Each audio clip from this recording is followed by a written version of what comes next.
Obstetri adalah cabang kedokteran yang berhubungan dengan kehamilan dan persalinan, termasuk proses sebelum, selama, dan setelah seorang wanita melahirkan.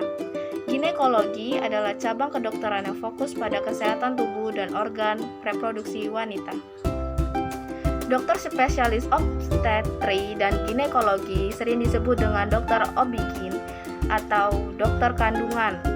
Memiliki gelar SPOG, dokter dengan spesialis ini tidak hanya bisa mengatasi gangguan pada kandungan saja, namun juga seputar kesehatan wanita. Nah, di sini saya memilih salah satu masalah yang ditangani dokter spesialis obstetri dan ginekologi, yaitu menopause. Menopause adalah berakhirnya siklus menstruasi secara alami yang biasa terjadi saat wanita memasuki usia 45 hingga 55 tahun. Seorang wanita dikatakan sudah menopause bila tidak mengalami menstruasi lagi minimal 12 bulan. Terdapat beberapa gejala menopause, yaitu yang pertama, perubahan siklus menstruasi. Contohnya, menstruasi menjadi tidak teratur, terkadang lambat atau lebih awal dari biasanya. Darah yang keluar saat menstruasi dapat lebih sedikit atau justru lebih banyak. Yang kedua, perubahan penampilan fisik.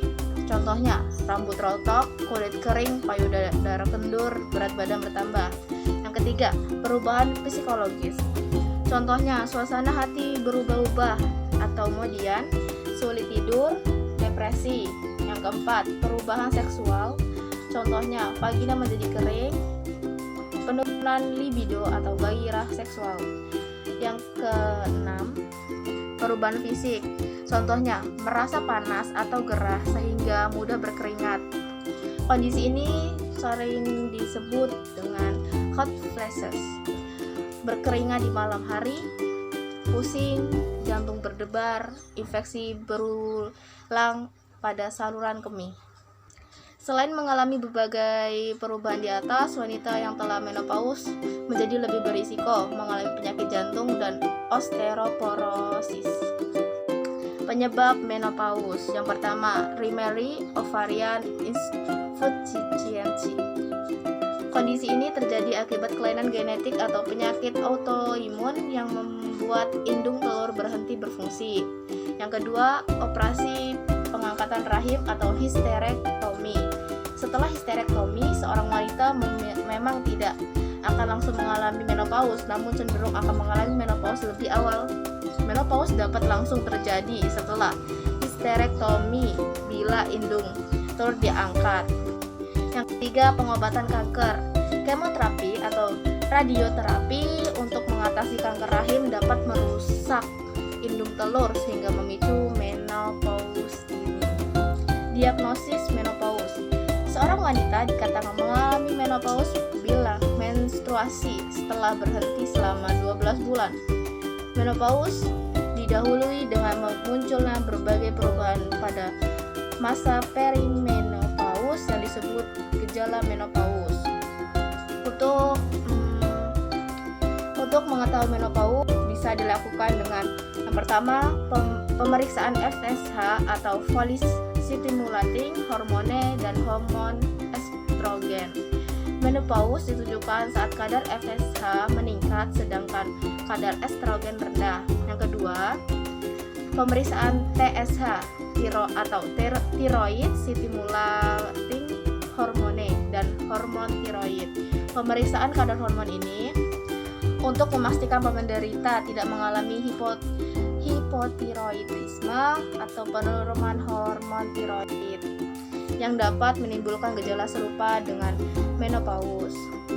Penanganan menopause secara mandiri. Yang pertama, menghindari makanan atau minuman tertentu seperti makanan pedas dan minuman panas, berkafein atau beralkohol dapat membuat gejala menopause seperti hot flash dan jantung berdebar menjadi lebih parah. Yang kedua, mengenakan pakaian tipis berbahan katun. Yang ketiga, menerapkan teknik relaksasi. Yang keempat, menggunakan pelumas vagina berbahan dasar air. Pengenanganan menopause oleh dokter. Yang pertama, terapi pengganti hormon estrogen. Terapi ini diberikan pada wanita yang sudah menjalani operasi pengangkatan rahim.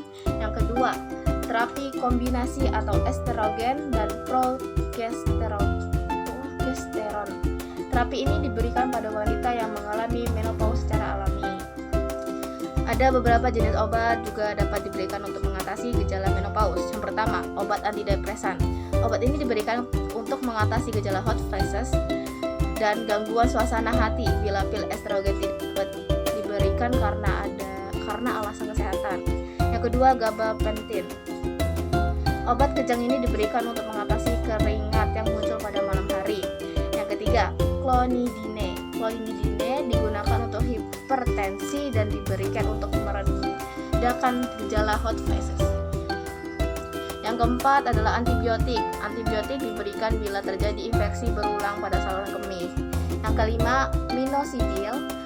Produk perawatan rambut yang mengandung minoxidil dapat diberikan untuk mengatasi rambut rontok. Yang keenam, obat tidur. Obat itu diberikan untuk mengatasi sulit tidur dan harus dikonsumsi di bawah pengawasan dokter. Nah, sekian dari saya penjelasan tentang klinik obstetri dan ginekologi.